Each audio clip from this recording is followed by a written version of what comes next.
नमस्कार मित्रों, नमस्कार प्यारे विद्यार्थियों। हम संस्कृत व्याकरण पढ़ रहे हैं और संस्कृत व्याकरण में हमने जो टॉपिक लिए अभी पहले, वो सबसे पहला टॉपिक हमारा था संधि। और संधि में हमने अभी तक 3 संधियां पढ़ ली। पहले हमने पढ़ी थी दीर्घ स्वर संधि, फिर हमने पढ़ी थी यण स्वर संधि और तीसरे हमने पढ़ी थी फिर गुण स्वर संधि। 3 संधियां हम पढ़ चुके हैं। आज हम नई संधि की ओर चल रहे हैं। एक एक संधि के अंदर पर्याप्त आपको समय दिया गया है ताकि आप उसको देख सको, उसको समझ सको। क्योंकि हमने पहले संधि की परिभाषा बता चुके हैं कि संधि क्या है, वर्णों का मेल। 2 वर्णों का मेल संधि कहलाती है। सीधी सीधी परिभाषा इसकी यही है।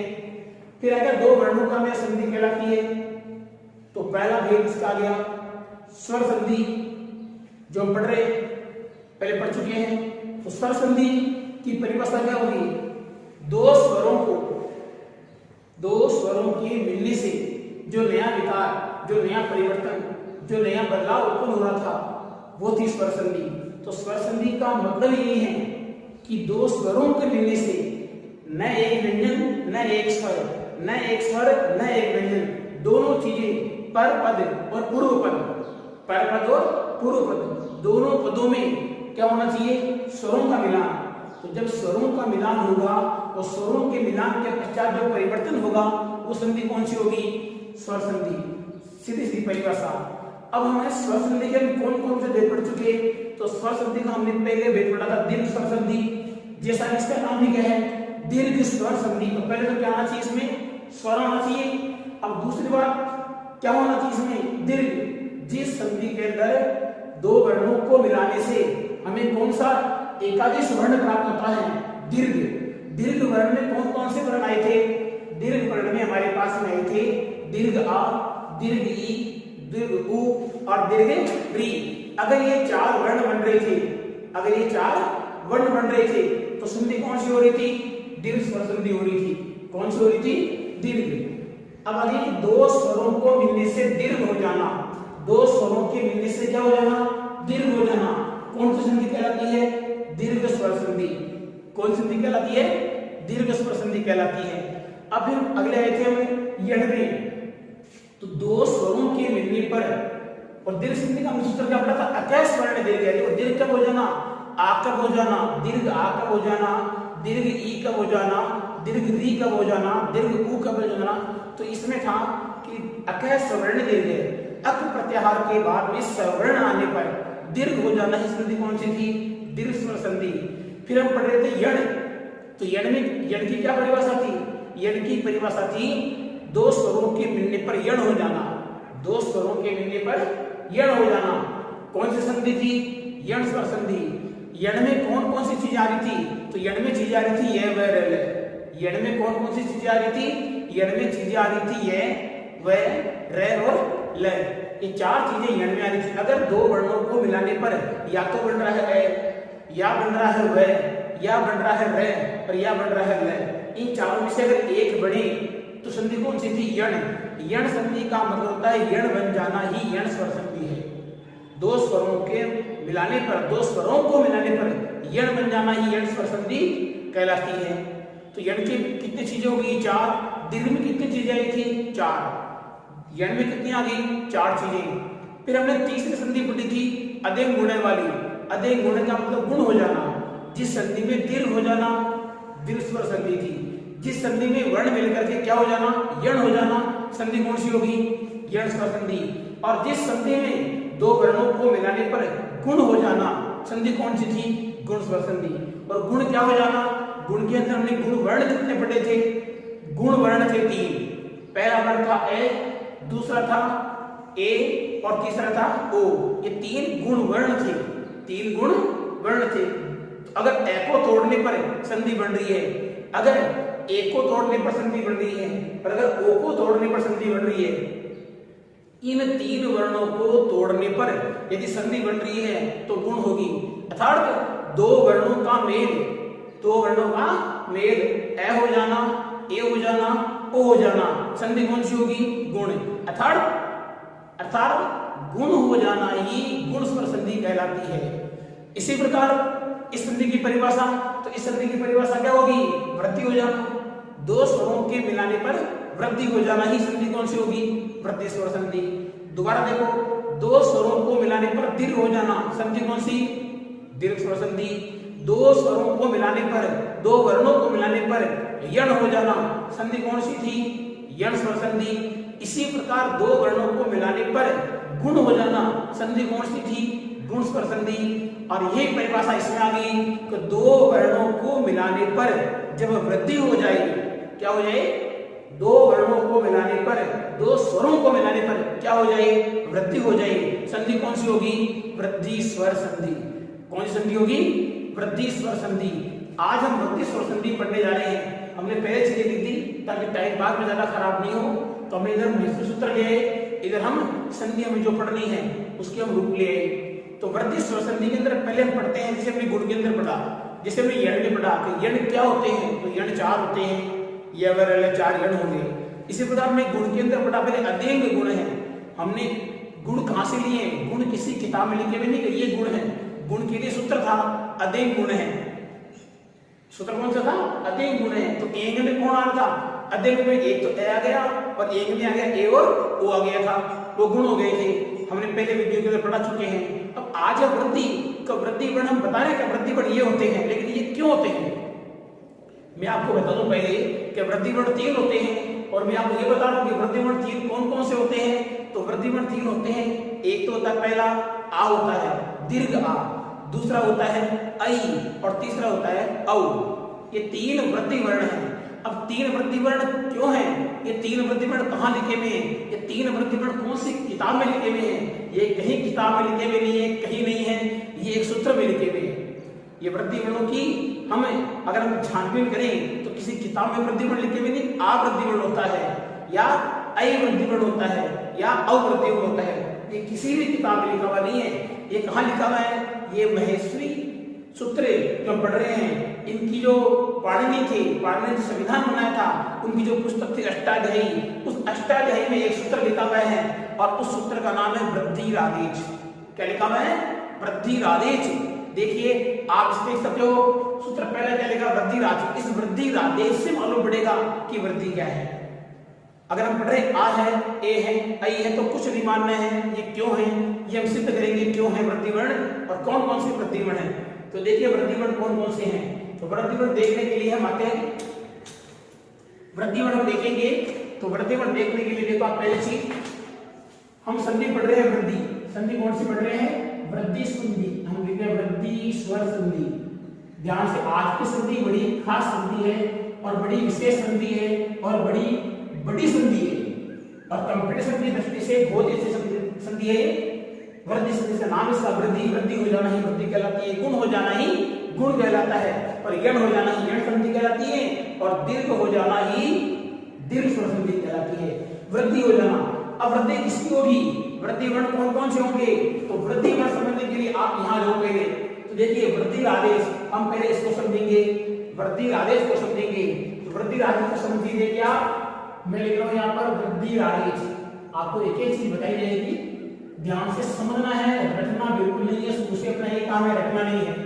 वृद्धि आदेश, इसके अंदर पहले हम निकालेंगे वृद्धि वर्ण, बनेगा क्या क्या। यण के अंदर यह वर्ण बन गया था, गुण के अंदर ए ए ओ बना था, और दीर्घ में दीर्घ आ, दीर्घ ई, दीर्घ ऊ और दीर्घ री पढ़ रहा था।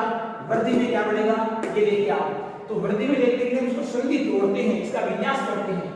विन्यास करेंगे तब यहाँ आएगा, ये क्या बन रहा है? वृद्धि। इसकी संधि करते हैं यहाँ पर वृद्धि। अब वृद्धि कौन कौन सी है? संधि करने पर दूसरा शब्द आएगा, वो आएगा आत। क्या आएगा? आत। और आत इसकी संधि करते हैं तो इसमें से क्या आता है? ऐच। क्या आता है? ऐच आता है। देखिए ये शब्द आ गया इसमें, वृद्धि राज्य को तोड़ रहे हैं हम, इसमें से निकली वृद्धि वृत्तो संधि होती है, हम पढ़ेंगे आगे की वीडियो पढ़ेंगे। दूसरी यहाँ पर हो गया आत धन एस, यहाँ संधि हो रही है, जसत्व व्यंजन संधि हो रही है, यहाँ संधि वृत्तो विसर्ग हो रही है, यहाँ जसत्व व्यंजन संधि हो रही है। अब देखो ये वृद्धि, ये बता रहा था वृद्धि वर्ण कौन कौन से हैं। तो वृद्धि वर्ण देगा आत है, आत के अंदर तपस्थ, ये जो तय है ये पंचमी वृद्धि, इसमें केवल ये शब्द किससे बना है? आ शब्द बना, किससे है? आ से बना है। आ शब्द किससे बना है? आ से बना है। आसे का मतलब हम यहाँ पर क्या लेके आ सकते हैं, आ लेके आ सकते हैं। इसे रामात, रामात से हम मूल शब्द क्या लेके आएंगे, राम। ग्रामात से मूल शब्द क्या लेके आएंगे, ग्राम। उसी प्रकार आत से हम मूल शब्द लेके आएंगे आ। आत से क्या लेके आएंगे, आ लेके आएंगे। इसमें से क्या निकल गया, आ निकल गया। अब आइए एच, एच एक क्या है, हम सूत्र इसलिए लिखे हैं ताकि आप समझ, एच एक प्रत्याहार है। एच एक क्या है, एच एक प्रत्याहार है जो माहेश्वर सूत्र में दिया हुआ है। इधर देखेंगे हम ऐ में सूत्र कहां से बनाएंगे, ऐ से प्रत्याहार, ऐ से शुरू होकर के चैतक है। तो इधर आओ आप, ऐ से चैतक आएंगे तो कितने वर्ण आ रहे हैं, ऐ से चैतक आएंगे 3 वर्ण। हम लिख रहे हैं ऐ, औ और च, ये 3 वर्ण है। एक प्रत्याहार में कितने वर्ण आ गए, 3। 3 में से ये इत संज्ञक, इसी का कोई मतलब नहीं है। तो देख लो कौन कौन से हो गए, ऐ और औ। तो ये हमारे पास में जो 3 वर्ण हैं, ये 3 वर्ण क्या है, वृद्धि वर्ण है। अब आप कह सकते हो कि वृद्धि संधि में क्या बढ़ेगा, वृद्धि संधि में बढ़ेगा या तो आ, या ऐ और या औ। गुण संधि में 3 वर्ण थे, ए और ओ। वृद्धि में क्या बढ़ रहे हैं, या तो टूटेगा तो कौन टूटेगा, आ से टूटेगा, या टूटेगा तो ऐ से, और या टूटेगा तो औ से। ये 3 वृद्धि संज्ञक वर्ण है। ये 3 कौन से वर्ण है, वृद्धि संज्ञक वर्ण हो गए, मतलब इनकी वृद्धि होती है। अगर हम 2 स्वरों को मिलाएंगे, चूंकि ये स्वर संधि है तो निश्चित सी बात है स्वर मिलेंगे, व्यंजन मिलेंगे नहीं। तो 2 स्वर मिलेंगे तो 2 स्वरों को मिलाने से या तो क्या बनेगा, आ बनेगा, या क्या बनेगा, ऐ बनेगा, और या क्या बनेगा, औ बनेगा। अगर 2 स्वरों को मिलाने पर इनमें से 3 में से कोई चीज बनती है तो संधि कौन सी होगी, वृद्धि स्वर संधि। अब थोड़ी दिक्कत ये आ गई, हम वृद्धि संधि बना रहे हैं लेकिन अभी तुरंत मन में प्रश्न आ रहा है, हालांकि आपके प्रश्न का मैं समाधान पहले कर देता हूं। आ तो दीर्घ के अंदर मिल रहा है, ए और ए जुड़ करके आ हो रहा है, तो आ तो दीर्घ वर्ण भी है। लेकिन हम यहाँ कह रहे हैं, हम यहाँ कह रहे हैं कि आ यहाँ पर वृद्धि वर्ण है। हम जब पढ़ रहे थे अकैस सवर्णे दीर्घ है, तब वहां पर आ क्या था, दीर्घ स्वर था। और हम यहाँ पढ़ रहे हैं वृद्धि स्वर संधि पढ़ रहे हैं, तो वृद्धि स्वर संधि में आ क्या चीज है, यहाँ पर आ वृद्धि है। एक ही शब्द का अलग अलग 2 नाम कैसे हो सकते हैं, इसको हम सिद्ध करके बताएंगे। बिल्कुल आपको मानना पड़ेगा आ यहाँ पर वृद्धि ही है, ये ऐ हो चुका है, औ हो चुका है, बात नहीं केवल आ की। तो आपको हम समझेंगे जरूर। आपको हम इस प्रकार समझ सकते हैं, जैसे मान लीजिए एक मनुष्य है, जिसे मान लीजिए एक मनुष्य है, जिस मनुष्य का नाम क्या है, जिस मनुष्य का नाम है कै। मनुष्य का नाम क्या है, कै। कै एक मनुष्य है। जिस प्रकार से आ एक स्वर है, उसी प्रकार का एक मनुष्य। इस कै मनुष्य के, इस कै नाम का मनुष्य जो है, इसके अलग अलग जगह 2 नाम कैसे हो सकते हैं।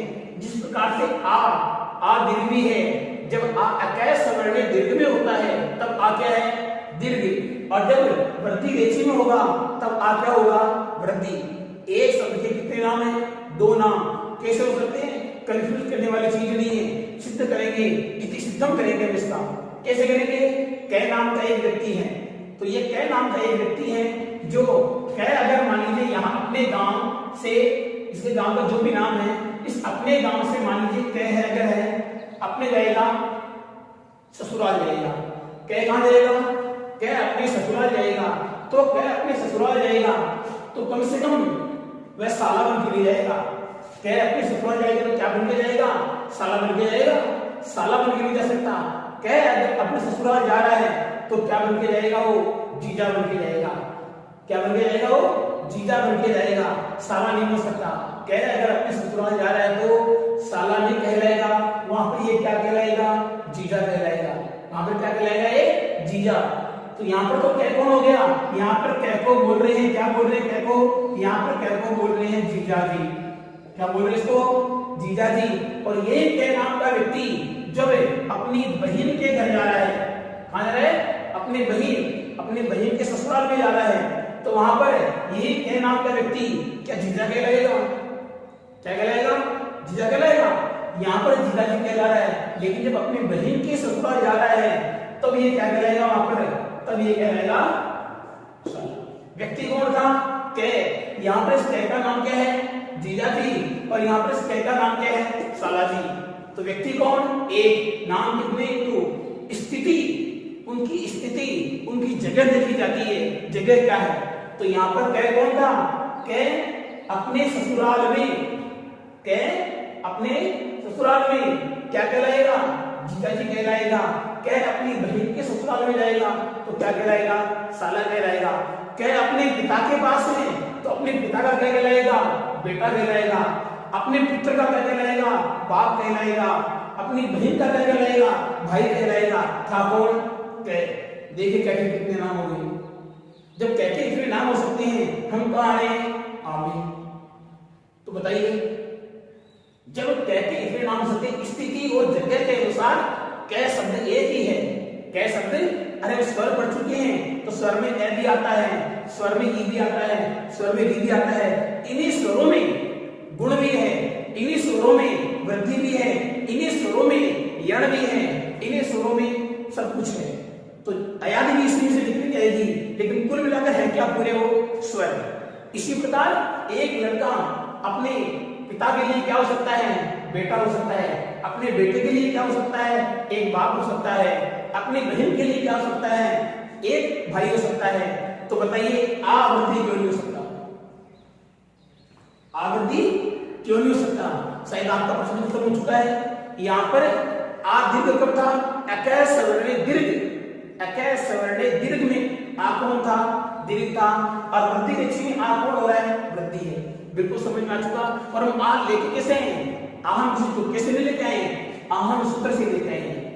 आहम वृद्धि आदेश है, आदेश नहीं है, क्योंकि लिखा क्या है? वृद्धि।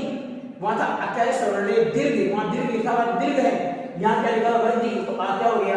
वृद्धि। कंफ्यूज बिल्कुल खत्म है। अब हम देखते हैं कि आके वृद्धि वर्ण हमारे पास तीन आगे। वृद्धि वर्ण तीन कौन कौन से होते हैं? वृद्धि वर्ण तीन थे, आ, ऐ और औ। पहली चीज तो ये क्लियर हो चुकी। जोड़ने पर या तो बढ़ेगा आ बढ़ेगा, या बढ़ेगा ऐ बढ़ेगा, या बढ़ेगा औ। आ तक हमने थोड़े बहुत संधि पढ़ी है, तो हमने दो चीजें देखी है। वृद्धि मिलाने पर दो ही बनता है, सदादन एव, सदैव बढ़ गया, बहादुर औषधि, औषधि बन गया। लेकिन आ तक बढ़ेगा, हम आकार बढ़ेंगे। वृद्धि वर्ण आ क्यों है? आ से वृद्धि कैसे होती है? इसकी उदाहरण हम यहाँ देखेंगे। तो हम आते हैं पहले, ये तो हो गया हमारा वृद्धि वर्ण। तो वृद्धि वर्ण को साइड में लिखते हैं। देखिए वृद्धि वर्ण को लिखेंगे, तो वृद्धि वर्णों को लिखने के लिए आप ये लिखे। वृद्धि वर्ण कौन कौन से हो गए? वृद्धि वर्ण हो गया आ, वृद्धि वर्ण हो गया ऐ, और वृद्धि वर्ण हो गया औ। हमें ये बार बार में भी आवश्यकता पड़ेगी, एक बार लिख लेते हैं।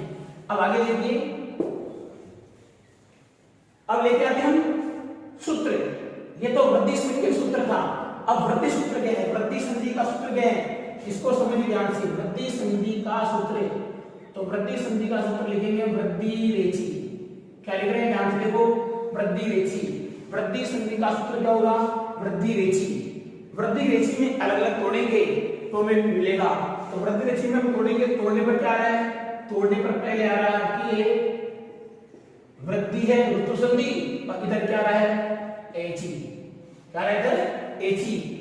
प्रत्येक सूत्र में तीन वर्ण होते हैं, इको एच में एक यण अच्छी। अकय सवर्णे में अकय सवर्णे दीर्घ, तीन तीन पढ़ रहे थे हम। यहाँ पर बेटा दो चीज है हमारे क्लास में। पहले चीज तो कौन सी है? वृद्धि। वृद्धि का मतलब वृद्धि हो जाना, वृद्धि का मतलब वृद्धि, गुण का मतलब गुण हो जाना, दीर्घ का मतलब दीर्घ हो जाना, यण का मतलब यण हो जाना। तो यहाँ पर ये तो मतलब क्या हो गया? वृद्धि हो जाना। तो वृद्धि हो जाना किसकी? इन तीनों में से किसी एक की। तो ये तो ये वृद्धि हो गई। अब आगे एची। एची में कौन सी वृद्धि लगी हुई है? जगत में जगती लगी हुई है, राज्य में राज्य लगी हुई है, भवत में भवती लगी हुई है, अच में अच्छी लगी हुई है, तो एच में एची लगी हुई है। तो एची कौन सी विभक्ति? सप्तमी। एची में कौन सी विभक्ति है? एची में सप्तमी विभक्ति है। तो हम यहां से लिखेंगे वृद्धि हो गई। अब एची में सब क्या लेके आ रहे हैं? एच। क्या लेके आ रहे हैं? सप्तमी थी किसकी? एच शब्द की सप्तमी क्या होगी? एची होगी। क्या होगी? एची। तो सप्तमी का मतलब हम शुरू से पढ़ते हैं कि जिस सूत्र में सप्तमी विभक्ति हो वह पद कहां आता है? पर। पर का मतलब धन के बाद। बाद वाला पद क्या होगा? बाद वाला पद होगा एची, जो एच हो गया। तो ये बाद में आने पर वृद्धि हो जाती है, एच बाद में आने पर। दो पद हमारे पास में है, वृद्धि हो जाती है एच आने पर, लेकिन इसके बाद आने पर ये इसमें नहीं है। तो इसमें एक जो शब्द है कम पड़ रहा है, तो जो कम पड़ रहा है वो हम पहले वाले सूत्रों से लेके आएंगे। जो चीज यहाँ पर कम पड़ रही है वो हम पहले वाले सूत्रों से लेके आएंगे। गांव में किसी के मेहमान आते हैं और मान लीजिए दूध नहीं है, तो दूध फिर कहां से लेके आना पड़ा है? भाई खीर तो बनानी होगी, मेहमान आ गए तो खीर बनानी पड़ेगी। तो चलो कोई दिक्कत नहीं है, पास वाले घर से लेके आ जाते हैं, पड़ोस से लेके आ जाते हैं। गांव के अंदर पर्याप्त मात्रा में दूध नहीं मिल सकता है, कोई दिक्कत नहीं है। तो हम भी, हमारे यहाँ सूत्र की कमी बढ़ गई, यहाँ सूत्र है नहीं, तो हम भी पड़ोस में से जो पहले सूत्र आ चुके हैं उनमें से उधार लेके आएंगे। और उधार लेके कौन से आएंगे? हम उधार लेके आएंगे यहाँ पर आज गुणा में से। कहां से लेके आएंगे हम? आज गुणा में से। आज गुणा में से क्या लेके आएंगे हम? आज लेके आएंगे। आज गुणा से क्या लेके आएंगे? आज। और आज में कौन सी होती है? पंचमी। पंचमी का मतलब के बाद। पंचमी का मतलब क्या हो गया? के बाद। तो हम पंचमी कहां लेके आएंगे? पंचमी यहां लेके आएंगे। हम ले यहाँ पर आज। आज के बाद क्या गया? सप्तमी एची, और बढ़ेगा क्या? वृद्धि। क्या बढ़ेगा? वृद्धि बढ़ेगा। अब इसको ढंग से ले लेते हो, इसकी परिभाषा बन चुकी है। इसकी परिभाषा क्या बन चुकी है? आज के बाद में एच आने पर वृद्धि हो जाना। आज के बाद में एच आने पर क्या हो जाना? वृद्धि हो जाना। क्या बनेगा? वृद्धि स्वर संधि। अब ये हमारे आठ में क्या चीज है, एच में क्या चीज है? वृद्धि हम जान चुके हैं, ये बढ़ेगी। तो आठ में आपके क्या गया? आठ में आपके पास में आ गया ए या क्या गया? आ। आठ में क्या गया? आठ में आ गया ए और आ। इधर तो कौन आना चाहिए? वृद्धि संधि में इसके अलावा इधर कुछ नहीं आना चाहिए, ये आना चाहिए। तो ये कौन है? ए और आ। अगर इधर ये आएगा, वृद्धि हो सकती है? नहीं हो सकती। इधर उ आ गया, री आ गया, ली आ गया, तो वृद्धि नहीं होगी। वृद्धि कब होगी? जब आ जाएगा। संविधान में लिख चुका, संविधान में पानी लिख चुके हैं, क्या लिख चुके हैं? आ क्या आना चाहिए इधर। अगर यहाँ पर आ आता है तो वृद्धि संधि होगी, लेकिन आगे भी शर्त, आगे भी कुछ आने पर होगी। क्या आने पर होगी? तो देखते हैं हम एच है, तो एच में जो एच प्रत्याहार है, इस एच प्रत्याहार में कौन कौन सी चीजें आ रही है? तो एच प्रत्याहार लेंगे हम ए से लगा के चेतक। जो एच प्रत्याहार है वो एच प्रत्याहार कहां से ले रहे हैं? ए से लगा के चेतक। तो देखिए कौन कौन से वर्ण आ गए एच में, वो हम यहाँ लिखते हैं। एच में आ गया आपके सामने ए के बाद में क्या लिखा हुआ ऊपर? ओ के बाद में क्या लिखा हुआ है? आई, और आई के बाद क्या लिखा हुआ है? औ। और बनेगा इसके बाद में ए और आ के बाद में ए ओ आई औ आ जाए तो क्या हो जाएगी? वृद्धि। वृद्धि किसकी होगी? वृद्धि में होगी या तो क्या होगा? आ होगा, या क्या होगा? आई होगा, और या क्या होगा? औ होगा। इन तीन स्वर वर्णों में से, इन तीन स्वरों में से कोई एक स्वर होगा, वो भी किसके साथ? शर्त के साथ, कंडीशन के साथ होगा। इनकी शर्तें क्या क्या शर्तें होगी, क्या क्या इनकी कंडीशन होगी, वो हम सूत्र आगे और पढ़ेंगे। लेकिन पहले चीज में ये पढ़नी है कि वृद्धि संधि पढ़ेगी किसे। तो सूत्र इसका ये हो गया वृद्धि रेची। तो वृद्धि रेची का मतलब होता है वृद्धि हो जाना, एच का मतलब हो गया एच आने पर। लेकिन अभी तक ये बताया नहीं था सूत्र में कि किसके आने पर। तो हम गुण संधि में से क्या लेके आए हैं? आठ लेके आए हैं। तो आठ हमने क्या लगाया है? आठ का मतलब कौन सी होती है? पंचमी। और जो पंचमी आती है वो पहले होती है। पंचमी क्या होती है? पहले होती है। तो ये आ गया आठ। आठ के बाद में एच आने पर, सप्तमी विभक्ति का मतलब हो गया वे पर। आठ पद के बाद में एच प्रत्याहार आने पर वृद्धि हो जाना, ये वृद्धि स्वर संधि है। बिल्कुल ध्यान से देखिए, समझ में नहीं आ रहा है दोबारा और सुन लो, दिक्कत नहीं है। वृद्धि रेची में एची में सप्तमी विभक्ति, और सप्तमी का मतलब हम पढ़ते हैं अकैस सवर्णी दीर्घ से पढ़ चुके हैं हम, इको यंची से पढ़ के आए हम, और आदगुण से पढ़ के आए हैं। तो सप्तमी का मतलब होता है बाद में आने पर। सप्तमी का मतलब क्या होता है? पर पद में आने पर। पद कितने होते? दो। ये तो कौन सा पद हो गया? पूर्व। और ये कौन सा हो गया? पर। और ये जो बढ़ेगी वो होगा।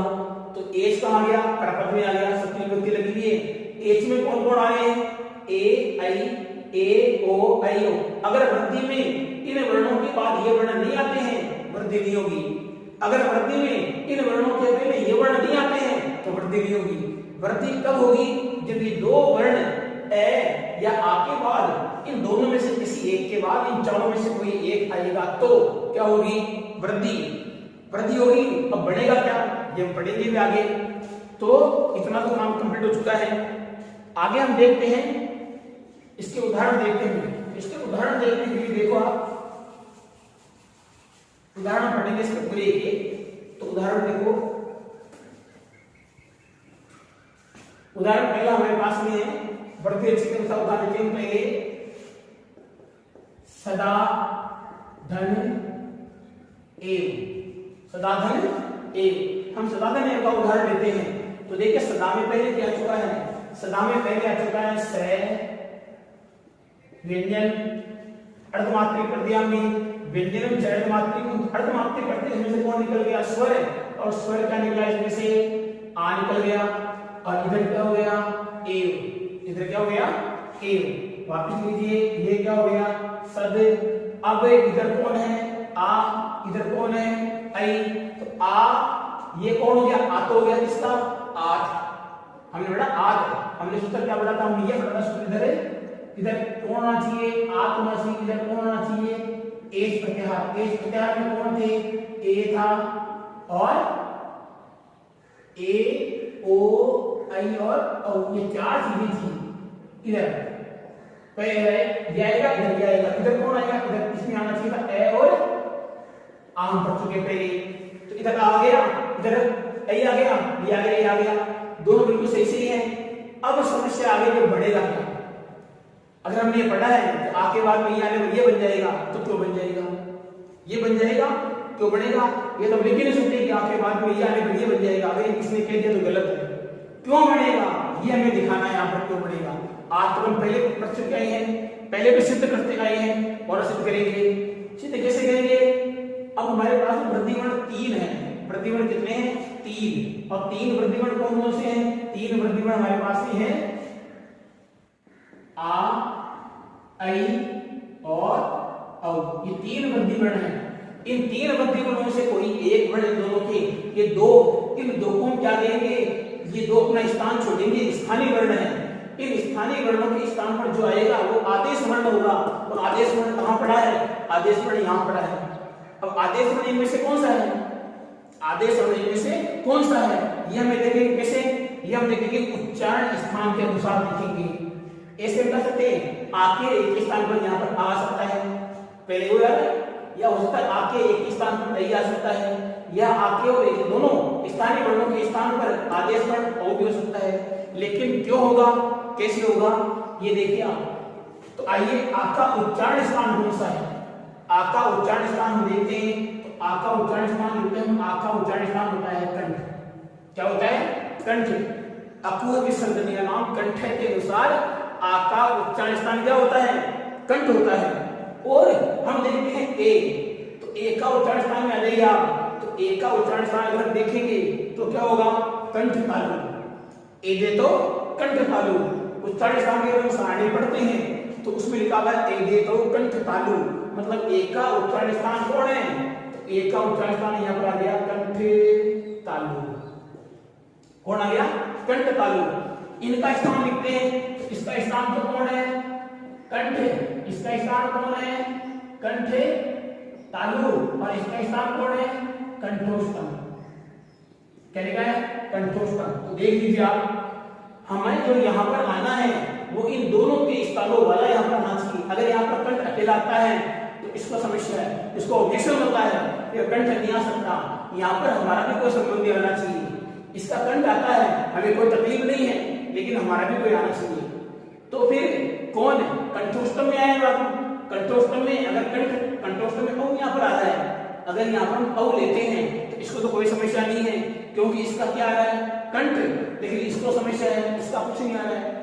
तो ऐसा वर्ण इन तीन में से ऐसा स्वर कौन सा है जिनमें दोनों आ रहे हैं, कंठ भी आ रहा हो और कंठ तालु भी आ रहा हो। इसका कौन है, कंठ है। इसका कौन है, कंठ तालु। तो ऐसा वर्ण लेंगे जिनमें इसका भी आए और इसका भी आए, तो कौन सा मिलेगा हमें, कंठ तालु।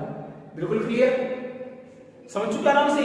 अब ये नहीं कर सकते हम ऐके बाद में आके बाद में ए अगर ऐ बनेगा, क्यों बनेगा, ऐ बनेगा क्यों बनेगा, या क्यों बनेगा देखिए आप बता सकते हो, क्योंकि उच्चारण स्थानीय अंतर में है। उच्चारण स्थान के अगर पद होते हैं तो बिल्कुल वो पास में भी आते हैं यहाँ पर। तो हम यहाँ लिख चुके हैं, क्या आएगा, ऐ। ऐ के बाद में क्या हो गया, दोनों स्थानीय वर्ण यहाँ से गायब हो गए और यहाँ पर क्या रहा है वह। अब इनको मिलाइए, मिलाने पर कौन आ गया स द अक्षर से वामता गति के अनुसार द किसके पास जाएगा ऐ के पास। और ऐ की मात्रा की पहचान क्या होती है 2 पाई।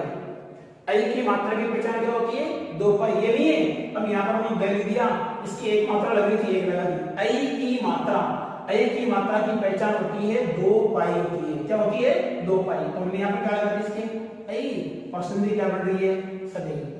संधि क्या बढ़ेगी इसकी सदैव। कहीं कोई समस्या होने नहीं चाहिए, कोई डाउट भी आपको होना नहीं चाहिए। हम अगले उदाहरण की तरफ चलते हैं। अगला जो इसका उदाहरण है वो हम लेते हैं सदैव के बाद देखिए हम लेंगे इसका चेवम। क्या लेंगे इसका चेवम ले रहे हैं। अब हमने इसकी संधि बनाई है, हमने इसकी संधि बना दी कि सदाधन एवं। अब इसका विच्छेद करने के लिए सदाधन एवं। अब यहाँ पर हम चेवम है, अब चेवम का हमें संधि विच्छेद करना है तो निश्चित सी बात है कि चेवम में अगर हम करेंगे, चेवम का अगर संधि विच्छेद करते हैं हम क्या लिखा है चेवम। अगर हम चेवम का संधि विच्छेद करते हैं तो हम यहाँ क्या लेते हैं सदा। अब यहाँ पर कंफ्यूज वाली जो चीज हो सकती है विद्यार्थियों को, मुझे पता है कि अक्सर कई डाउट रहता है हिंदी के विद्यार्थी पढ़ के, लेकिन कई विद्यार्थी तो पहली बार संस्कृत पढ़ रहे हैं उनकी समस्या हो जाती है। अगर हम आपको संधि में हम यहाँ ले चा और यहाँ ले एवं, बिल्कुल सही है, कोई दिक्कत नहीं है। चाधन एवं चेवम बनता है, लेकिन ये संधि गलत है।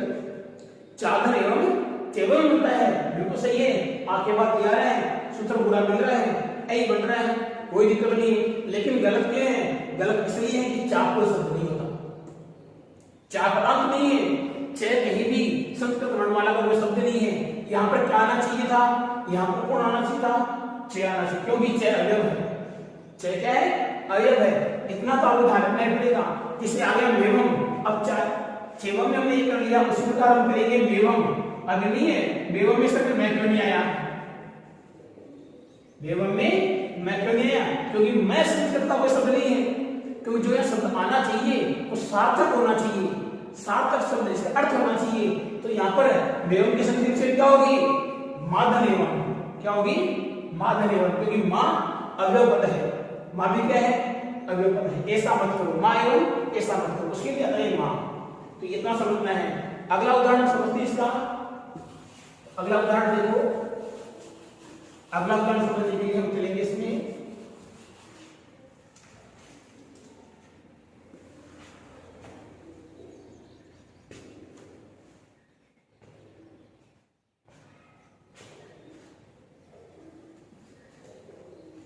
अगला उदाहरण इसका देखो हम समझते हैं। अब इसका ए का उदाहरण समझ लेते हैं।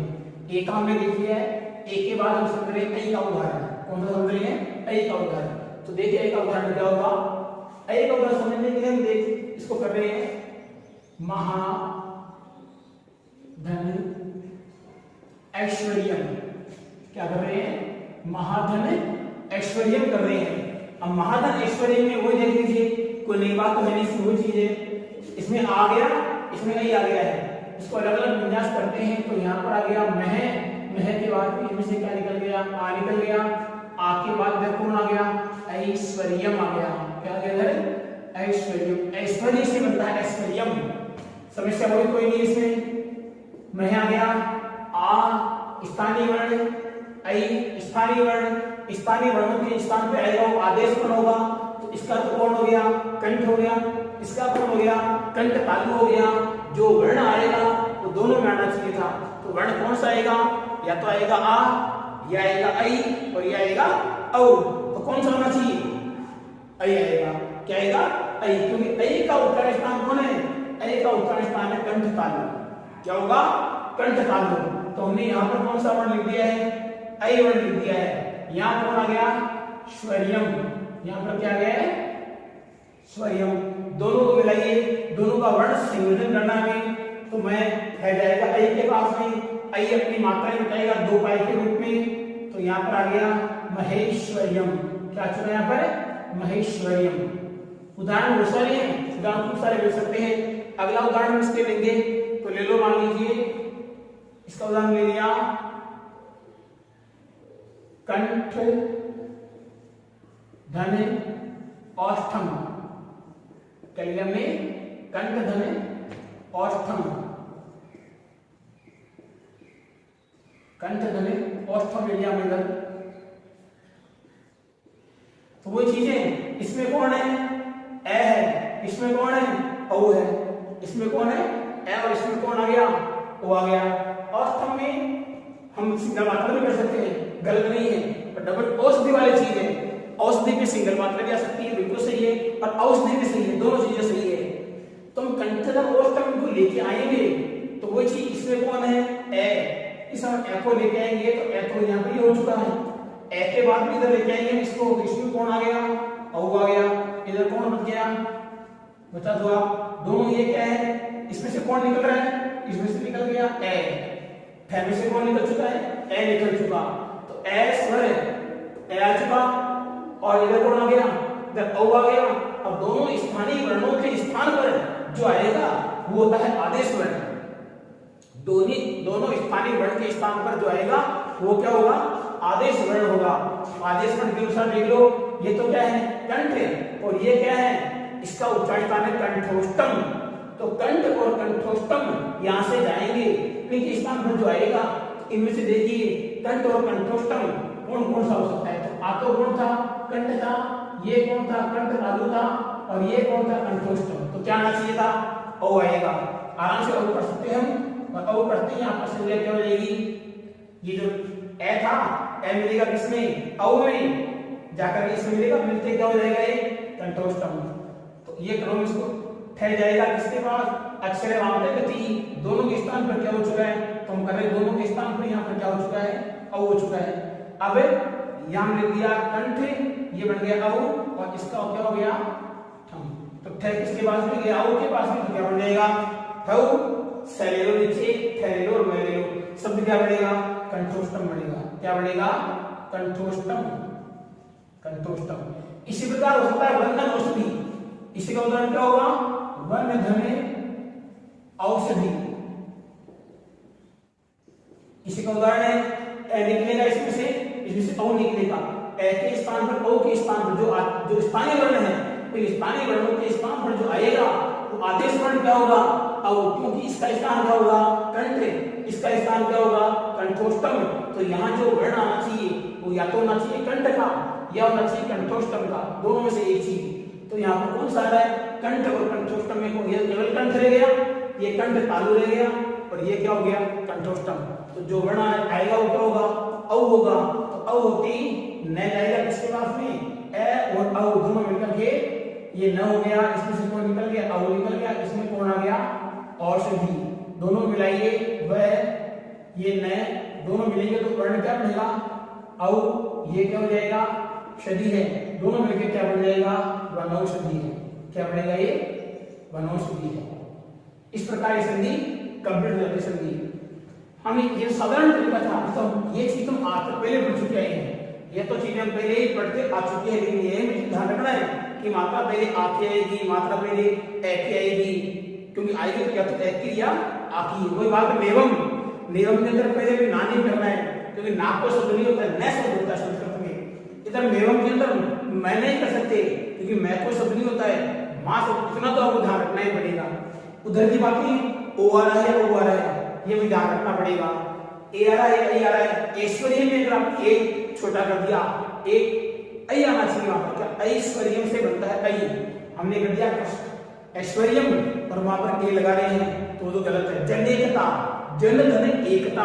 अब जनेकता में अगर हम ये विच्छेद कर रहे हैं, जन धन एकता, अगर हम एकता में ये चीज लिख रहे हैं तो गलत है।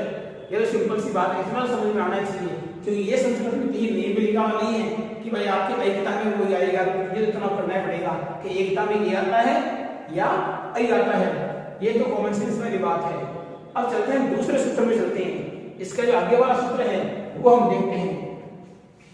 इतनी चीज क्लियर, इसके बाद हम पढ़ेंगे तो देखो आप क्या चीज है। अब हम दूसरा जो सूत्र पढ़ रहे हैं, विशेष ध्यान से देखना है अब सूत्र, तो ये सूत्र हम आज तक नहीं पढ़ते हैं, वो हम पढ़ेंगे। जो आज तक नहीं पढ़ते आए हैं, जो हमें ज्ञात नहीं है, हम चलेंगे ज्ञात से अज्ञात की ओर। हमें ज्ञात था, ये हमने देख लिया, अब जो हमें ज्ञात नहीं है, हम तो चल रहे ज्ञात से अज्ञात की ओर। तो चलो अगले सूत्र क्या है हमारे पास, नंबर 3 जो 3 सूत्र है इसको हम लेके आएंगे यहाँ पर ये सूत्र था एत्युदति युटसु, जो क्या लिखा है सूत्र ध्यान से पढ़ना मुझे। ये सूत्र है एति और सूत्र ध्यान से देखिए क्या लिखा है। ये आ गया आपकी एति, फिर ये आ गया उक्ति, फिर आ गया उटसु। तीन चीजें इसमें बताई गई है। इस सूत्र में कितनी चीजें बताई गई है? तीन। पहला है एति, दूसरा है एदति, तीसरा है उटसु। ये वृद्धि, इससे भी क्या होगी? वृद्धि होगी, क्योंकि ये हम सूत्र अब पढ़ने जा रहे हैं। आज तक नहीं पढ़ने हैं किसी किताब में, शायद 9th तक आए भी नहीं, 10th में शायद सूत्र नहीं है, कंपटीशन क्लास में जरूर सूत्र है, मुझे पता है इस चीज का। इसमें से निकाल के लेके आएंगे, तो निकाल के आएंगे हम पहले क्या निकाल के, तो इसका ध्यान से देखने पर ये यहाँ पर एदति, क्या लिखा है यहाँ पर? एदति। तो देखो एदति, हम यहाँ ले लिया एति, क्या लिया हमने यहाँ पर? एति। एति करते यण संधि ले ली, यण संधि करने के बाद हम यहाँ से लेके क्या हैं? एधति, ये भी यण संधि है। और यहाँ पर लेके आ रहे हैं उटसु, क्या लेके आ रहे हैं? उटसु। उटसु में कौन सी? देखो एति में कौन सी होती है? एची, समझ लो कौन सी होती है? सप्तमी। एति में कौन सी होती है? सप्तमी। एदति में कौन सी होती है? सप्तमी। और उटसु में कौन सी होती है? सप्तमी। ये एक वचन, ये एक वचन, और पूरे मिलकर के बन गए बहुवचन। तीन शब्द है इसमें। पहला शब्द कौन सा आ गया? एक। इधर कौन सा आ गया? एक। इधर कौन आ गया? उटसु का मतलब होता है धातु। कौन सी इसमें? उ है धातु, उ है शब्द इसमें। तो एक वचन, एक वचन, एक वचन मिलकर बहुवचन, तो ये हो गया बहुवचन की सप्तमी। और सप्तमी का मतलब बाद में आने पर। सप्तमी विभक्ति का मतलब क्या होता है? सप्तमी विभक्ति का मतलब होता है बाद में आने पर। ये बाद में आने पर होगा। अब किसके बाद में आएगा? ए और आ के बाद में आएगा। ए और आ के बाद में यदि एक आता है, ए और आ के बाद में यदि एक आता है, ए और आ के बाद में यदि उ आता है, अगर इन तीन चीजों में से कोई चीज आ रही है तो संधि कौन सी होगी? वृद्धि। मैं बोल रहा हूं उसको ध्यान से लिख लेना। जो चीज मैं बोल रहा हूं, ये चीज ए वर्णांत, ए वर्णांत उपसर्ग के बाद क्या लिखना है? ध्यान से पढ़ लो।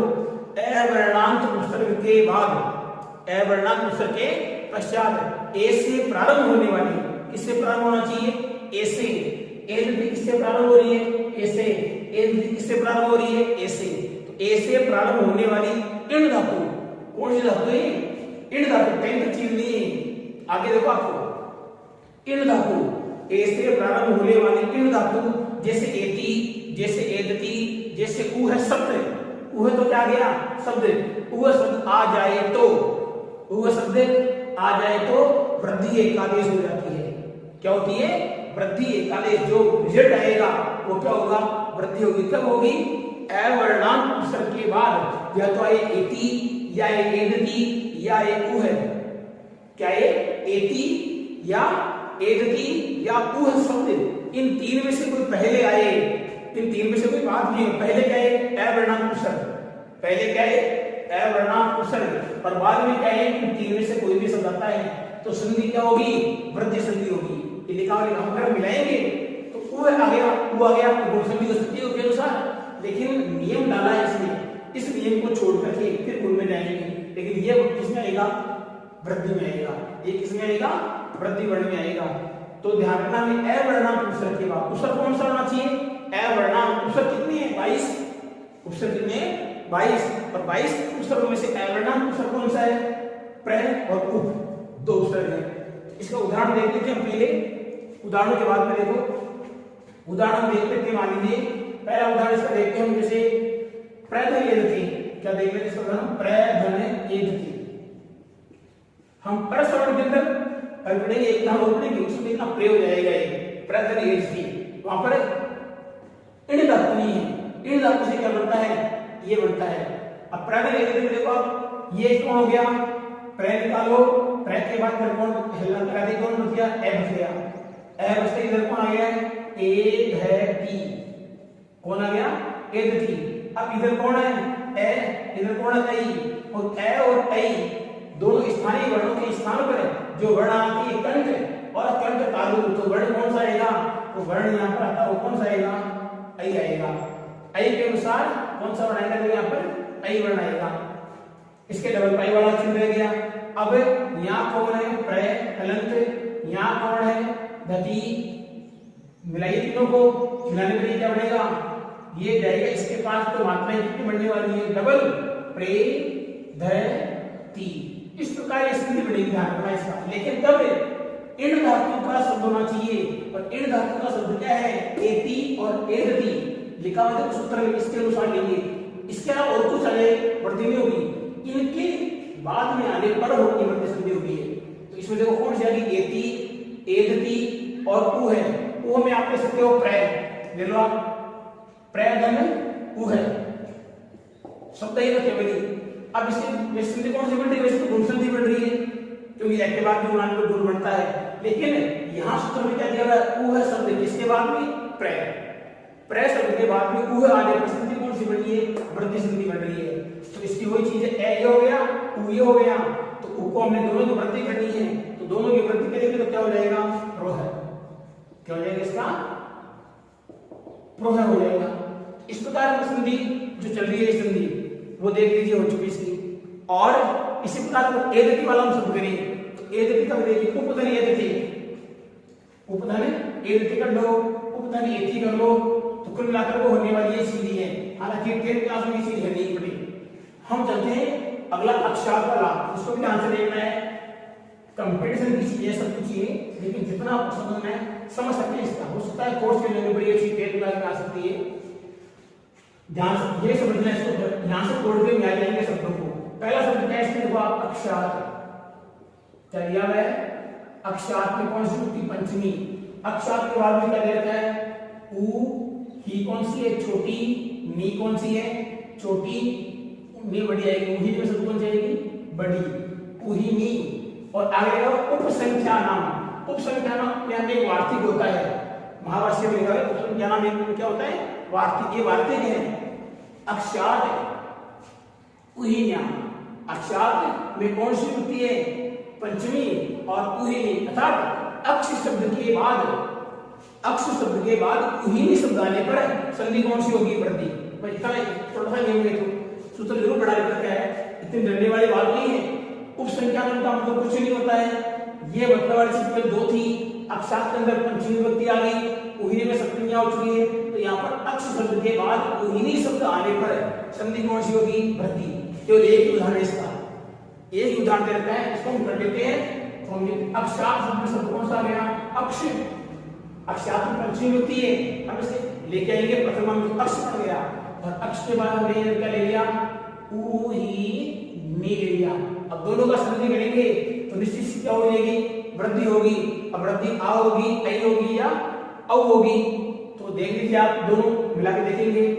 तो ये तो हो गया ए, ये हो गया अक्षरांत, अर्धमात्रा बना के इसमें से ए ले आए, इधर कौन होगा, उ बड़ा गया, ही छोटा और नी, दोनों का वर्ण सम्मेलन करेंगे तो निश्चित सीधी हमने उच्चारण स्थान देख लिए पहले। उच्चारण स्थान के अनुसार यहाँ पर क्या आ रहा था, औ आ रहा था, इसका जो आदेश वर्ण था वो कौन आ रहा था, औ आ रहा था। तो इधर कौन आ गया, अक्ष, और इधर कौन, दोनों को मिलाने पर आदेश वर्ण क्या हो गया यहाँ पर, औ। हमने उच्चारण स्थान पहले पढ़ चुके थे, औ हो रहा है, और इधर कौन आ गया, जरा क्या ही, इधर कौन आ गया नी। अब यहाँ विशेष चीज ध्यान रखनी है, वो क्या चीज ध्यान रखनी है, इसको विशेष प्रकार से देखना है हमें। और यहाँ पर ध्यान रखने वाली चीज कौन सी है, दोनों को मिलाएंगे तो ये तो आ गया ए, श को मिलाएंगे, इससे तो क्या आ गया, शौ, ये क्या आ गया, ही। अब यहाँ रखना ध्यान, जैसे ही न इसके संपर्क में आएगा अक्षय, और हम पढ़ चुके, राम से पढ़ चुके हैं हम, रे जिसमें राता हो, जिसमें से सपोर्ण वाला शाता हो, इनमें न संपर्क आते क्या बनता है, ण बनता है। जैसे राम धन अयनम, रामायणम बनता है, रामायण का संधि से करेंगे हम, तो राम धन क्या होता है, ये अयनम होता है, क्या होता है, नय, मिलाते ही इस नय का क्या बन जाता है, नय। इसी प्रकार जो नहीं आएगा इसके संपर्क में तो वो क्या बन जाएगा, अक्षरहीणी, क्या बनेगा, वो अक्षरहीणी बनेगा। अब आगे देखते हैं हम अगली चीज, अक्षर उदाहरण के बाद में हम आगे देखते हैं इसका उदाहरण दूसरा। इसमें एक उदाहरण है केवल, इसमें ज्यादा पढ़ना है तो सब्जेक्ट में अपनी चीज लेकिन समझना जरूरी था। अगला आ रहा है आपके स्वादि, जो क्या लिखा है, स्वाद स्व आदि, क्या लिखा है, स्व आदि, इरे शब्द। तो स्व शब्द के बाद में क्या आने पर इरिन आने पर, स्वादि में लिखा है स्व के पश्चात इर या इरिन आने पर। इसका लिख लो आप पहले, क्योंकि आप वर्ग में लिख के देखना चाहिए। स्व शब्द के पश्चात, किस शब्द के पश्चात? स्व शब्द के पश्चात। जैसे स्व और आदि, उधर कौन रह गया? स्व, इधर कौन रह गया? आदि। तो स्व आदि शब्द के पश्चात, स्व आदि शब्द के पश्चात क्या आने पर? इसमें से निकल गया कौन? ई। ई कौन सा है? बड़ा। ई कौन सा है? बड़ा। इर क्या निकलेगा? ईर या इरिन। देखो ये हो गया कौन? ईर, और इसमें से कौन हो गया?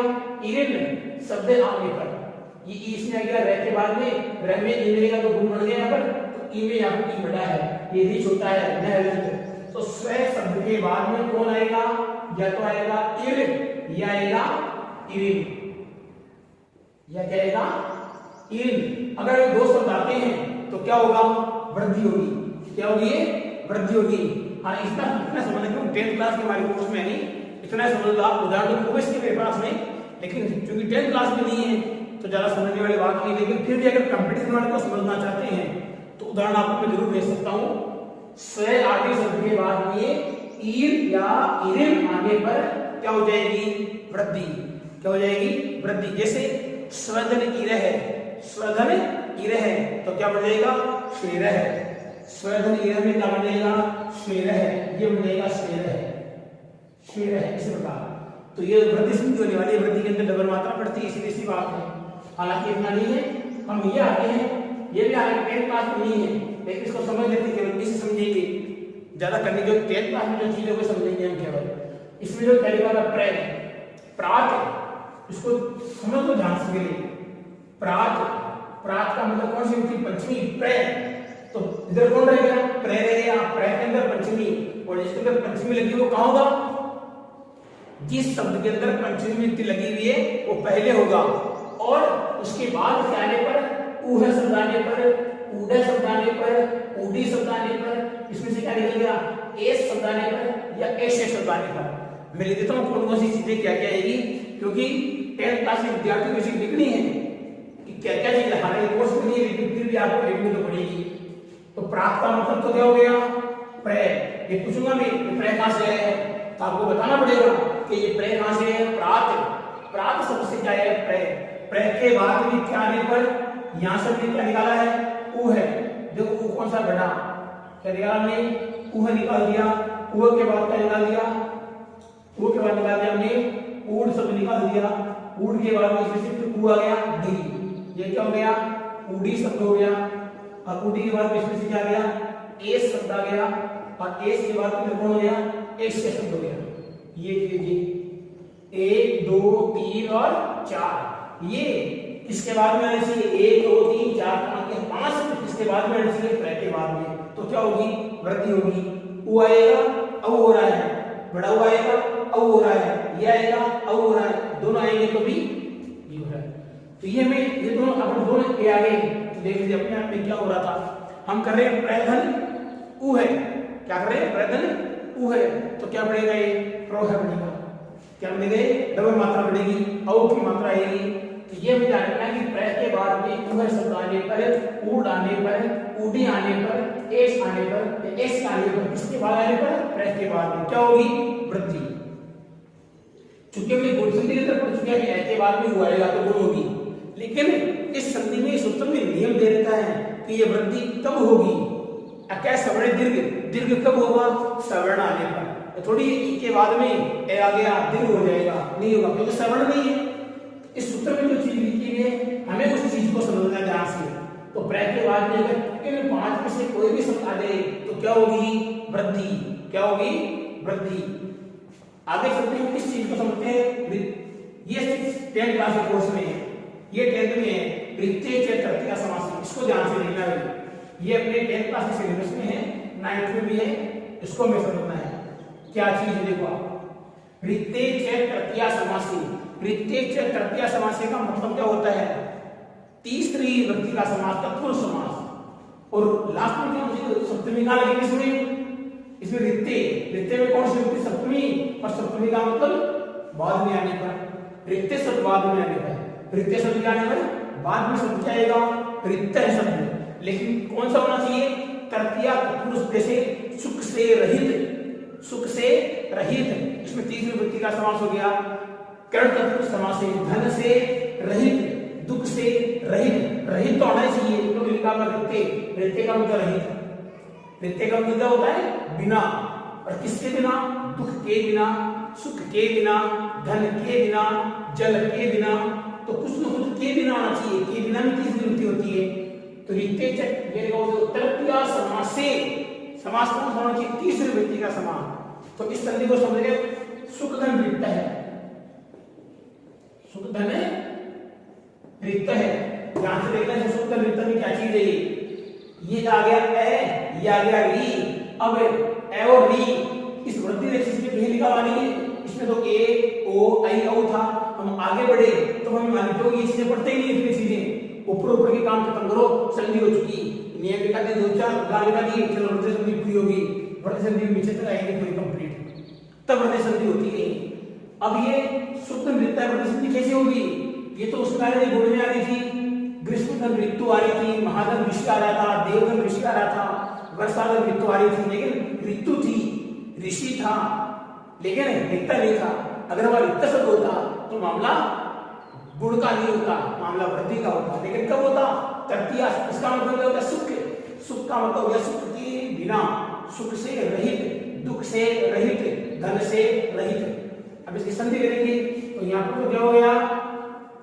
सुख निकला क्या इसमें से? इसमें से निकल गया ए के बाद में इधर कौन हो गया? रिक्त है, ले लो आप, क्या हो गया? रिक्त है। अब ये कौन हो गया? सुख। ये दो क्या है? स्थानीय वर्ण, और स्थानीय वर्णों के स्थान पर जो वर्ण आएगा वो क्या होगा? आदेश वर्ण। अब समस्या ये होगी कि ए और री के स्थान पर आदेश वर्ण आ क्या रहा है? समस्या ये है, आ रहा है, आई आ रहा है, औ आ रहा है। तो आई और औ हम पहले पढ़ चुके, तो हमारा दिमाग में एक चीज चल रही है, ये आ कब आएगा? आ का इंतजार था, आ चुका है। तो देखिए ये कौन है? कंठ है, और ये कौन है? ऋतु रसा नाम मूर्धा, ऋतु रसा नाम मूर्धा हो चुकी, और ये कौन है? कंठ। तो देखिए भाई इसमें कंठ तो कौन सा है? कंठ के लिए तैयारी है। अब अगर यहाँ पर कंठ तालु भी आ जाए तो समस्या में तालु क्यों आ रहा है? कंठ इसका कोई दिक्कत नहीं है, लेकिन तालु क्यों आ रहा है? तालु नहीं आना चाहिए। कंठोष्ठ में ये दिक्कत थी भाई, कंठ तालु में दिक्कत थी, ओष्ठ क्यों आ रहा है? तो इधर कंठ से कोई दिक्कत नहीं इसको, तो कंठ तो आ सकता है, लेकिन इनमें से कोई हुआ है जो मेरा भी हो, तो इसमें से इसका स्थान क्या होता है? ऋतु रसा नाम मूर्धा। तो मूर्धा का इसमें एक भी शब्द नहीं है। तो हमने पहले गुण संधि में पढ़ा था पूर्ण रपय से कि जब री नहीं है तो अपने स्थान पर किसी दूसरे को अपनी जगह भेज रहा है, मतलब खुद ड्यूटी पर नहीं जा सकता, खुद किसी मीटिंग में नहीं जा सकता, तो ये रे अपनी जगह इस मीटिंग में किसको भेज रहा है? तो ऋतु रसानाम से लेके आएंगे। ऋतु रसानाम का सूत्र था री टू रसानाम, ये सूत्र था। तो जो री था, ये री किसको भेज रहा है? री अपने साथ वर्ण किसको भेज रहा है? रे को भेज रहा है। आप मीटिंग के अंदर मेरी जगह जाकर के मीटिंग का प्रतिनिधित्व करो, मीटिंग में शामिल हो, मीटिंग में उपस्थिति दो। तो इधर तो कौन आ गया? कोई दिक्कत नहीं, आ रहा है, आ गया। और यह री अपने जगह किसको भेज रहा है? रे को भेज रहा है। और यहाँ पर कौन आ गया? खे आ गया। अब मिलाइए को, सु खे जाएगा किसके पास? आपके पास जाएगा, तो खे आपके पास जाते ही क्या बनेगा? अपने जैसा वर्ण था, री ऊपर जाएगा, ऊर्ध्व है, रे पर से ऊर्ध्व गति, रे की गति कहाँ होती है? ऊर्ध्व मतलब ऊपर होती है। ये रह गया ऊपर, ये आ गया, क्या हो गया? सुखार्थ है। देखिए संधि क्या बनेगी? सुखधन अर्थ नहीं बनेगी, सुखधन रिक्त है। इस प्रकार ये संधि बनी। इसी प्रकार ये बन जाएगी दुखधन रिक्त है, क्या बनेगी? दुखार्थ है। उसी प्रकार धन धन रिक्त है, क्या बनेगी? धनार्थ बनेगी। कर सकते हो, दिक्कत थोड़ी है। तृषाधन रिक्त है, प्यास से रहित। तृषा का मतलब प्यास, रिक्त का मतलब हो गया रहित, तो इसका भी क्या बन गया? तृषार्थ है। क्या बन गया? तृषार्थ है। कर सकते हो आप, तृषाधन रिक्त है। तृषा का मतलब हो गया प्यास हो गया, तृषा का मतलब प्यास, और रिक्त का मतलब हो गया रहित। किससे रहित? प्यास से रहित। तो वही संधि इसकी बन जाएगी त्रय, इसमें से आ जाएगा री के पास, तो बनना क्या है? आर, और संधि क्या बनेगी इसकी? तृषार्थ है। इसकी ये संधि बन जाएगी तृषार्थ है। ठीक है, अब देखिए ये समास ये हमारे कोर्स में है, वेरी इंपॉर्टेंट महत्वपूर्ण चीज है ये भी, इसको ध्यान से देखना है। सूत्र लंबा है लेकिन सरल है, सूत्र लंबा लग रहा है लेकिन सूत्र है सरल, बिल्कुल ही कोई घबराने वाली चीज नहीं है। और जब तक हम है कोई गम नहीं, यानी जब तक हम है तब तक गम है, तब तक गम नहीं है। आगे देखो इसमें सब कौन हो जाएंगे, प्रय वत्सर कंबल दशानाम ऋणे, कितने शब्द हैं, अलग अलग शब्दों को लिख लेते हैं हम। पहले कौन सा लिए, प्रय लिया, प्रय के बाद में क्या ले लिया, वत्सर शब्द ले लिया, वत्सर के बाद में क्या ले लिया है, कंबल शब्द ले लिया, कंबल, और कंबल के बाद में क्या ले लिया है, वसन, क्या ले लिया हमने, वसन शब्द ले लिया। और वसन के बाद में ले जाएंगे हम, वसन के बाद दशानाम, क्या लिए दशानाम शब्द हम लिया, दशानाम, दशानाम, और फिर कर लिया दशानाम ऋणे, दशानाम ऋणे, और ऋण शब्द ले लिया, क्या लिया हमने, ऋण शब्द ले लिया। इतने शब्द ले लिए हमने, 1 2 3 4 5 6 कितने ले लिए हमने। और बाद में क्या रह रहा है, ऋणे, ऋणे की कौन सी विभक्ति, सप्तमी, ऋणे में कौन सी विभक्ति होगी है, ऋणे में होगी आपके सप्तमी विभक्ति, ऋणे में कौन सी विभक्ति है, सप्तमी। सप्तमी का मतलब होता है बाद में आने पर, सप्तमी का मतलब क्या होता है, बाद में आने पर। इन शब्दों के बाद में अगर शब्द क्या दे, ऋणे, ऋणे का मतलब ऋण, प्रय के बाद में ऋण आएगा, वृद्धि होगी, वत्सर के बाद में ऋण आएगा, वृद्धि होगी, कंबल के बाद ऋण आएगा, वृद्धि होगी, वसन के बाद दशानाम, 10 शब्द के बाद, और ऋण शब्द के बाद, इन शब्दों के बाद क्या शब्द आएगा, ऋण, तो वृद्धि। सबको उदाहरण बताऊंगा मैं। पहला हो गया देखो प्रय, प्रय के बाद कौन आ गया, ऋणम, फटाफट समझ लो। प्रय, प्रय में से कौन आ गया, प्रय आ गया, हलन लगाए कौन बच गया, ए बच गया, इधर कौन हो गया, ऋणम, इधर कौन हो गया, ऋणम। हम पहले लेके आ चुके हैं, हमने पहले वजह से रिक्त सूत्र में ए आ रहा था, रिक्त में री आ रहा था, तो यहाँ पर कौन आ गया, प्रय, हलन, दोनों मिलकर क्या आ रहा था, वृद्धि आ रहा था। इधर कौन आ गया, ऋणम आ गया, मिलाओ दोनों को, प्रय में गया आ तो क्या बन गया, प्रा, रह कहाँ गया, ऊर्ध्वगति, ऊर्ध्वगति में कहाँ गया, ऋणम, प्राऋणम, समझ गया अपनी, प्राऋणम। समझ लेना है, दोबारा देख लो, आराम से, कोई दिक्कत नहीं इसमें। ऐसे आ रहा है पूर्ण रिप्लाई से, री अपना प्रतिबिंब के लिए रह गया है, दोनों को मिलकर क्या बन गया, आर, आर में प्रय कहाँ गया, आर में अपनी स्वरूप ले लिया, प्रा, रह जाएगा, ऊर्ध्वगति में ऊपर जाएगा, नैका न ले लिया, नैका न ले लिया। इसी प्रकार के पूरे उदाहरण इसी प्रकार कर सकते हो आप। कंबल, क्या कर सकते हो, कंबल धन ऋणम, तो कंबल धन ऋणम करोगे तो क्या हो जाएगा, कंबला आ जाएगा, ऋणम में लिखा जाएगा ऊपर। इसी प्रकार वसन ऋणम, वसना ऋणम, 10 धन ऋणम, दशा ऋणम, दशा ऋणम, 10 धन ऋणम हो जाएगा, दशा ऋणम। ये उदाहरण नोट्स के अंदर बहुत सारे उदाहरण हैं इसके, और मिल जाएंगे, कोई दिक्कत नहीं है। अंतिम जो इसका सूत्र है वो देखना है, उपसर्गावृत्ति धातु, उपसर्गावृत्ति धातु, हो सकता है ये भी 10th क्लास में है तुम्हारे, सरल उदाहरण बिल्कुल ही। उपसर्गावृत्ति धातु, इसका मतलब क्या है, उपसर्गात का मतलब है उपसर्ग के बाद पंचमी विभक्ति, इसको लगना तोड़ के देखो क्या लिखा है, उपसर्गात, और ये क्या लिखा है, वृत्ति धातु, री संबंधी धातु होने पर सप्तमी विभक्ति, यहाँ पर कौन सी होती है, सप्तमी। और सप्तमी का मतलब होता है बाद में आने पर, कब आने पर, बाद में आने पर, और किसके बाद आने पर, उपसर्ग। उपसर्ग कौन सा होना चाहिए, अवर्णांत, उपसर्ग होना चाहिए, यानी उपसर्ग हो जाएगा, उपसर्गात से धातु का मतलब होता है अवर्णांत उपसर्ग के बाद में री संबंधी धातु, रिक्त नहीं होना चाहिए, ऋषि नहीं होना चाहिए, ऋतु नहीं होना चाहिए, री संबंधी धातु होनी चाहिए। क्या होना चाहिए, री संबंधी, रिक्षति, रिक्षति हो सकती है धातु, रिक्षति ऋषि बनती है, उदाहरण देखो इसका, उपसर्ग में से उपधन रिक्षति, उपधन है रिक्षति शब्द, देखो ऋषि संबंधी है, लटका रिक्षति, पठती, लिखती, हंसती, वदती, तो चलती, तो रिक्षति धातु, लटका धातु हो गई, उप हो गई, तकरीर है नहीं, पहले से पढ़ चुके हैं, तो उप में को आ गया, ए निकाल दिया, रि में कौन आ गया, रिक्षति, कौन आ गया, रिक्षति, दोनों को कीजिए, ऊप इसके क्या बन गया, आ, इसमें से कौन लिया, रे, इधर कौन आ गया, छे, और इधर कौन आ गया, पी, पूर्व को मिलाइए, मिलान कौन आ गया, ऊप पे जाएगा, आपके पास तो क्या बन गया, रह जाएगा, ऊर्ध्वगति, यदि चैक के ऊपर है, तो खुद पहले से ही कैसे बैठा है, हम पहले पढ़ चुके हैं। व्यंजन अपने में किसी को नहीं मिला सकते, व्यंजन खुद जाके मिल सकते हैं। रह व्यंजन के पास नहीं आ सकता, तो रह कहाँ जाएगा, छह के पास जाएगा, तो छह तो छह में जाएगा और छह बढ़ेगा इसके ऊपर जाकर के रह, वही हो जाएगा उपारिचिति। क्या हो जाएगा, उपारिचिति। इसी प्रकार प्राणन स्थिति प्रारिचिति, क्या बनेगा, प्रारिचिति। इस जो हमने तेरे संधि पढ़ी है, प्रति संधि पढ़ी है, यण संधि पढ़ी है, इन संधियों की जो वीडियो है इसको आराम से आप 2-3 बार पढ़नी देखोगे।